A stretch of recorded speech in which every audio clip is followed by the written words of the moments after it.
మంట ప్రారంభమవుతుంది. దాన్ని ఆ మంటకు ఉపశమనం ఏంటంటే తనకున్నటువంటి అనుకూల మీడియా, దాంతోపాటు వాట్సప్, సోషల్ మీడియాలు, దాంతోపాటు ఇంకా రకరకాలైనటువంటి యూట్యూబ్ ఛానల్స్ వీటిని పెట్టి రకరకాలుగా తిప్పి సాయంత్రానికి ఆ మందు ఏంటంటే సరిగ్గా జరగలేదనేటువంటిది రాయించి చూపించి పోస్టింగ్లు చేయించి సంతృప్తి పడి పొనుకొని నిద్రపోయేటువంటిది అలవాటు.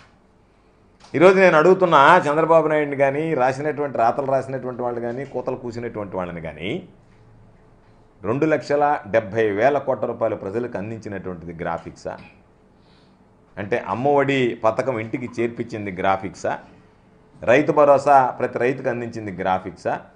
వైఎస్ఆర్ ఆసరా, వైఎస్ఆర్ చేయుత మహిళలకు అందించింది గ్రాఫిక్సా? రజకులు, న్యాయబ్రాహ్మణులు, టైలర్లకు 10,000 రూపాయలు అందించింది గ్రాఫిక్సా? జగనన్న విద్యా దీవెన, వసతి దీవెన విద్యార్థులకు అందించింది గ్రాఫిక్సా? ఇళ్ళు లేనటువంటి నిరుపేదలకు ఇళ్ల స్థలాలు ఇచ్చినటువంటిది గ్రాఫిక్సా? ఇళ్ల స్థలాలు ఇచ్చినటువంటి వాళ్ళకి ఇళ్ళు కట్టించి ఇవ్వడం కూడా గ్రాఫిక్సా? కాబట్టి మీరు ఏదో ఒక విధంగా మీకున్నటువంటి ఆక్రోశం జగన్మోహన్ రెడ్డి గారికి విపరీతంగా జనం వచ్చారనేటువంటి బాధ, దుగ్ధ, ఆందోళన, ఆవేదన, ఆవేశం, ఆక్రందన ఇవన్నీ కలిసి రకరకాలైనటువంటి విమర్శలకి మీరు పూనుకోవడం జరిగింది. అసలు ఈ రాష్ట్రంలో గ్రాఫిక్స్ అనేటువంటి దానికి పేటెంట్ ఎవరికి ఉంది? ఎవరు దాన్ని ప్రమోట్ చేసింది? చంద్రబాబు. చంద్రబాబు ఏ స్థాయిలో దాన్ని ప్రమోట్ చేశాడు? రాజధాని నిర్మాణానికి సంబంధించి ఇంతవరకు రాజధాని పూర్తి చేయకుండానే రాజధాని అద్భుత కట్టడం ఏ విధంగా ఉంటుందనేటువంటి దాన్ని గ్రాఫిక్స్లో చూపించాడు.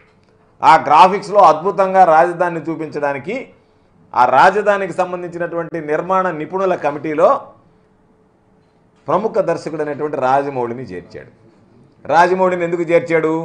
రాజమౌళి బాహుబలిలో బ్రహ్మాండంగా గ్రాఫిక్స్ చూపించాడు కాబట్టి, నువ్వు ఉన్నది లేనట్టుగా చూపించగలిగేటువంటి సినిమా చూపించగలిగాడు కాబట్టి, అదేవిధంగా నువ్వు కట్టినట్టుగా చూపించగలిగేటువంటి విధానాన్ని నువ్వు అవలంబిస్తే బాగుంటుంది, ప్రజలకు గ్రాఫిక్స్ చూపించాలని చెప్పి నీ బుద్ధి, నీకున్నటువంటి ఆలోచన, నీ సంకుచిత మనస్తత్వం చంద్రబాబుది గ్రాఫిక్స్లో చూపించుకొని మురిసిపోవడం, ప్రజలకు గ్రాఫిక్స్లో చూపించి ఆశ పెట్టి ఇదిగో ఈ ఆశలన్నీ తీర్చానని చెప్పి మాట్లాడడం.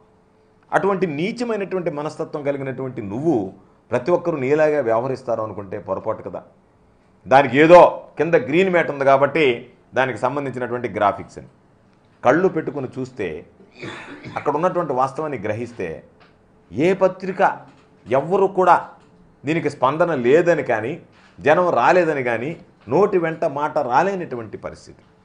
కాబట్టి దానిని జనం వచ్చారని చెప్పుకోవడానికి మీకు ఇష్టపడక, ఆ జనాన్ని చూపించడానికి మీకు మనసు రాక, మీరు ఏదో ఒక విధంగా దానికి సంబంధించి బురద చల్లాలని, ఏదో ఒక విధంగా అంటే జరిగినటువంటి కార్యక్రమాన్ని జరగలేదు అనేటువంటిది సృష్టించాలని మీరు చేసినటువంటి దుర్మార్గం అనేటువంటి ప్రయత్నం ఈరోజు వికటించలేదా? లక్షలాదిగా మందిగా వచ్చినటువంటి జనం ఈరోజు వరే మనం వెళ్ళి చూసామే, మనం చూసినటువంటిది వాస్తవం అయితే పత్రికలు ఈ విధంగా రాశాయి అంటే మీ పత్రికల క్రెడిబిలిటీ దెబ్బతినదా? చంద్రబాబు నాయుడు అనేటువంటి వాడికి ఎప్పుడూ విలువ లేదు. చంద్రబాబు నాయుడు అనేటువంటి వాడికి ఎప్పుడు విశ్వసనీయత లేదు. చంద్రబాబు నాయుడు నోటుకుండా నిజం వస్తే ఆశ్చర్యపడాలి, కానీ అబద్ధం వస్తే ఆశ్చర్యపడాల్సినటువంటి అవసరం లేదు. చంద్రబాబు నిద్రలేస్తే మాట్లాడేది, నోరు తెరిస్తే వచ్చేది అబద్ధాలే. నిజం రాదు, నిజం మాట్లాడు, నిజం మాట్లాడకూడదు అనేటువంటిది ఆయనకున్నటువంటి ఒక ప్రధానమైనటువంటి ఆలోచన. ఆయన పాపం నిజం మాట్లాడితే ఆయనకు పాపం ఏదో పోగొట్టుకున్నటువంటి వాళ్ళ తయారవుతాడు కాబట్టి అబద్ధాలు అనేటువంటిది చంద్రబాబు నాయుడికి అలవాటు, చంద్రబాబు నాయుడు బలం. చంద్రబాబు నాయుడు నిజం మాట్లాడితే బలహీన పడిపోతాడు, అబద్ధాలు చెప్పిన రోజులు బలంగా ఉంటాడు. అటువంటి పరిస్థితుల్లో ఈరోజు దాన్ని ఉన్నది లేనట్టుగా చూపించి రకరకాలైనటువంటి పరిస్థితులు చేశారు. నేను మిమ్మల్ని అడుగుతున్నా, 4 సభలు జరిగాయి. ఉత్తరాంధ్రలో సభ జరిగింది, సిద్ధం సభ. తర్వాత ఉత్తర కోస్తాలో సిద్ధం సభ జరిగింది, రాయలసీమలో సిద్ధం సభ జరిగింది. నిన్న 42 నియోజకవర్గాలతో జరిగినటువంటి దక్షిణ కోస్తాలో నిన్న సిద్ధం సభ జరిగింది. 4 సభలు దాదాపుగా 1.5 నెలల నుంచి ప్రజల్లో మమేకమై ప్రజల దగ్గరికి వెళ్ళి జగన్మోహన్ రెడ్డి గారు ఈ విధంగా సిద్ధం సభల ద్వారా తాను ఏమి చేశాడనేటువంటిది చెప్తున్నాడు, ఏమి చేయబోతున్నాం అనేటువంటి దాని మీద కూడా కాస్త స్పష్టత ఇవ్వడం జరిగింది. మేనిఫెస్టో ప్రకటించాల్సి ఉంది ఇంకా. అయినా నిన్న కూడా ఏమేమైతే ఖచ్చితంగా కొనసాగుతాయనేటువంటి దాని మీద కూడా జగన్మోహన్ రెడ్డి గారు స్పష్టతనిస్తూ చంద్రబాబు నాయుడు చేసేటువంటి మోసాలు, చంద్రబాబు నాయుడు చెప్పేటువంటి అబద్ధాలు, చంద్రబాబు నాయుడు ఏ విధంగా వంచనకు మరలా ఆంధ్ర రాష్ట్ర ప్రజల్ని గురి చేయడానికి చూస్తున్నాడు, ఓట్లు దండుకోవడానికి ఈరోజు దొంగచాటుగా లేనిపోయినటువంటి హామీలు ఇచ్చనేటువంటిది కూడా